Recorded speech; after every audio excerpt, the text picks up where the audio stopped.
কেউ কথা না রাখলেও কথা রেখেছে হুথি।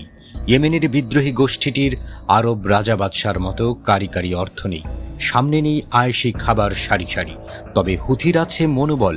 ইসরায়েলের মতো হায়নাদের বিরুদ্ধে লড়াইয়ে তাই হুথি অবিচল। মুসলিম বিশ্ব গাজায় ইসরায়েলি আগ্রাসনের বেলায় চুপ থাকলেও হাল ছাড়েনি হুথি। তারা একের পর এক আক্রমণে ইসরায়েলের বুকেও ক্ষতচিহ্ন এঁকে দিচ্ছে। ইসরায়েলের ভয়ে বাকি বিশ্ব কাঁপলেও হুথি কাঁপে না, উল্টো তারা হায়নাদের কাঁপিয়ে দেয়। হুথির ভয়ে ইসরায়েলিরা গর্তে পালায়। এবার ইসরায়েলের হৃদয়স্থলে আঘাত হানল ইয়েমেনের সশস্ত্র বাহিনী। রাজধানী তেল আবিবের বেন গুরিয়ন আন্তর্জাতিক বিমানবন্দরে ছোড়া হল প্যালেস্টাইন-2 নামের হাইপারসনিক ব্যালিস্টিক ক্ষেপণাস্ত্র। ইয়েমেনের সেনা সদর দপ্তর থেকে প্রকাশিত বিবৃতিতে জানানো হয়েছে, এই হামলা সরাসরি গাজার জনগণের ওপর ইসরায়েলের গণহত্যা ও অনাহার নীতির বিরুদ্ধের প্রতিবাদের অংশ। তাদের দাবি, অভিযান সফলভাবে লক্ষ্যভেদ করেছে। বিমানবন্দরে ফ্লাইট চলাচল সাময়িকভাবে বন্ধ হয়েছে, আর আতঙ্কে আশ্রয় কেন্দ্রে ছুটেছে বহু ইসরায়েলি। বিবৃতিতে আরও বলা হয়েছে, গাজার মাটিতে ঘটে যাওয়া প্রতিটি ঘটনার ওপর হুথি নজর রাখছে।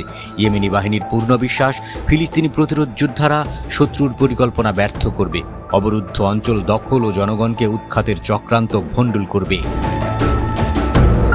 হুথির প্রতিশ্রুতি স্পষ্ট, ফিলিস্তিনের পাশে থাকবে শেষ পর্যন্ত সব ধরনের সামর্থ্য দিয়ে। ইসরায়েলের গণহত্যা বন্ধ না হওয়া এবং গাজার অবরোধ না ওঠা পর্যন্ত হামলা চলবে, বরং আরও বাড়বে। অন্যদিকে ইসরায়েলি বাহিনী দাবি করেছে, তারা ইয়েমেন থেকে নিক্ষিপ্ত একটি ব্যালিস্টিক ক্ষেপণাস্ত্রের সফলভাবে প্রতিহত করেছে। যদিও ইয়েমেনের পক্ষ থেকে এই দাবি উড়িয়ে দেওয়া হয়েছে, তারা বলছে লক্ষ্যভেদ সম্পূর্ণ সফল। একই দিনে হুথির রাজনৈতিক ব্যুরো সদস্য হাজম আল আসাদ এক বিবৃতিতে বলেন, আমরা ইসরায়েলি শত্রুর বিরুদ্ধে পূর্ণ শক্তিতে আঘাত হানতে থাকব, যতক্ষণ না তারা আগ্রাসন বন্ধ করছে এবং গাজার অবরোধ তুলে নিচ্ছে। তার ভাষায়, ইয়েমেনি জনগণ ও তাদের প্রতিরোধ আন্দোলন ফিলিস্তিনের মুক্তির লড়াইকে নিজেদের লড়াই হিসেবে দেখে। এই হামলার মাত্র 2 দিন আগেও হুথি হাইফা, নেগেভ মরুভূমি, ইলিয়াত এবং বীরশেভায় 6টি ড্রোন হামলা চালায়।